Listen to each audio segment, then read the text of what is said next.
आमदार सुरेश धस यांनी पुन्हा एकदा धनंजय मुंडेंवर गंभीर आरोप केलेले आहेत. बीडचं पालकमंत्रीपद त्यांनी भाड्यानं दिलं होतं असा आरोप त्यांनी केलेला आहे. यानंतर पुढची एक महत्त्वाची बातमी ती उल्हासनगरमधून. उल्हासनगरमध्ये आईबापाच्या नात्याला काळीमा फासला गेलेला आहे. पैशांसाठी 6 वर्षीय चिमुकलीला विकण्याचा प्रयत्न करण्यात आला. पोलिसांनी हा डाव उधळून लावला. मुलीच्या पालकांसह 6 जणांना यात अटक करण्यात आलेली आहे. पैशांसाठी स्वतःच्याच मुलीला विकण्याचा डाव आईवडिलांनी घातला होता. मात्र हा डाव पोलिसांनी उधळून लावलेला आहे. मुलीच्या पालकांसह 6 जणांना अटक करण्यात आली.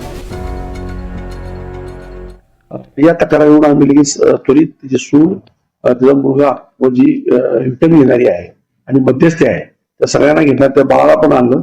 बाळाला सध्या आम्ही सेंट्रल हॉस्पिटलमध्ये ठेवलेले आहे. त्याच्यावरती ट्रीटमेंट सुरू आहे आणि त्याच्यावरती गुन्हा दाखल करून पुढील तपास सुरू आहे.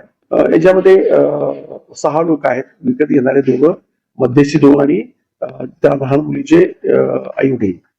जी फॅमिली आहे त्यांना 18 वर्षापासून मूल नव्हतं. त्यामुळं सांभाळ करण्यासाठीच त्या मुलीला त्यांनी घेतलेलं. फॅमिली बाहेरची आहे पण बऱ्याच दिवसापासून बदलापूर या ठिकाणी राहते. ती मुस्लिम फॅमिली आहे.